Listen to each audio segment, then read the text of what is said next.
अस्सलाम वालेकुम नाजरीन, मैं हूं कुर्बान प्रिंस और आप देख रहे हैं हमारा फेसबुक और यूट्यूब चैनल। नाजरीन, आज मैं मौजूद हूं फिल्म इश्तिहारी डोगर के फ़ोटो सेट तकरीब में, जहां पर मेरे साथ मौजूद है पाकिस्तान फिल्म इंडस्ट्री के सफ़े अव्वल के अदाकार लेजेंड सुल्तान रईस साहब के बेटे हैदर सुल्तान साहब, जो इस फिल्म में लीड किरदार अदा कर रहे हैं। उनसे गुफ्तगू करते हैं और जानते हैं कि कितनी मुश्किल हुई 26 साल के बाद फिल्म बीनों को सुल्तान रईस साहब मरहूम की एक झलक दिखाने में उनको, और कितनी मुश्किल हुई किरदार को निभाते हुए ने। अस्सलाम वालेकुम सर। जी वालेकुम अस्सलाम। सर, सबसे पहले मुबारकबाद कि आपकी फ़िल्म लीड रोल में लगने जा रही है, क्या एक्सपेक्टेशन है?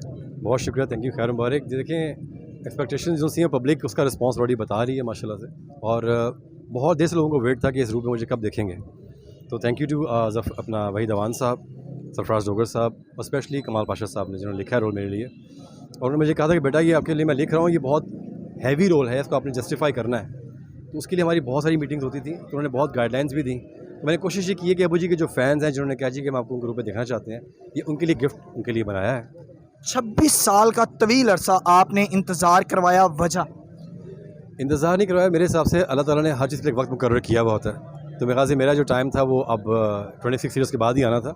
और वैसे भी पब्लिक का जो एक वो रहा है, अबू जी का जो एक इंतज़ार रहा था कि दोबारा से उनको स्क्रीन पे ज़िंदा देखें।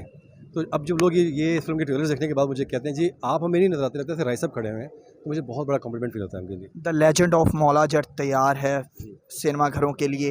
आज भी इतने अरसे के बाद राही साहब के नाम पे फिल्में बन रही हैं, उन्हीं के किरदारों को कॉपी कर रहे हैं बड़े बड़े फ़नकार। तो कैसा देखते हैं इस चीज़ को? ये अल्लाह का ही ख़ास करम उनके ऊपर था, रहमत उनके ऊपर थी, और माशाल्लाह उनके जाने के बाद अभी तक उनके ऊपर है। और मैं ये कहता हूँ कि मैं उनका बेटा होने के हिसाब से भी ये कहूँ कि जी मैं राय साहब बन सकता हूँ, पॉसिबल नहीं है, वो एक ही थे। लेकिन उनके करीब आ जाऊँ, उनकी झलक मेरे में नज़र आ जाए लोगों को, मेरी बहुत बड़ी जीत है। फिल्म बीनों को बड़ा बेताबी के साथ इस फिल्म का आपके स्पेशली इंतज़ार था, क्योंकि इसके साथ उनकी बहुत सी तवक्कुआत हैं। इस चीज़ को कैसा देखते हैं, इंसाफ कर पाए हैं? जी देखिए, लोगों ने तो यही कहा है कि आप में वो चीज़ हमें नज़र आई है, डायरेक्टर ने भी कहा, सब ने माशाल्लाह ये बोला है। दैट मीन्स कि कुछ तो मैंने अच्छा किया इसमें। आखिर में क्या पैगाम देना चाहेंगे अपने चाहने वालों को, और ये भी बताएं मुस्तकबिल में भी ऐसी फिल्में करेंगे? जी बिल्कुल, ये कहना चाहूँगा, थैंक यू वेरी मच आप सबकी प्यार मोहब्बत का, जो फेसबुक पे मैंने डाला है, सारे फैंस जो प्यार करें, दोस्त जो रिस्पॉन्स दे रहे हैं। और इंशाल्लाह अब आने वाले वक्त में आपको ये और से बेहतर कैरेक्टर्स में नज़र आऊँगा, और अब्बू जी की झलक में नज़र आऊँगा, मेन चीज़। बहुत शुक्रिया हैदर भाई। जी, आपने हैदर सुल्तान साहब की खूबसूरत गुफ्तगू सुनी, जिन्होंने कहा कि मुस्तकबिल में भी वो ऐसी ही फिल्में करते रहेंगे जिनमें फिल्म बीनों को सुल्तान रईस साहब की झलक नजर आएगी। इसी के साथ मुझे कुर्बान प्रिंस को दीजिए इजाज़त। अल्लाह निगहबान।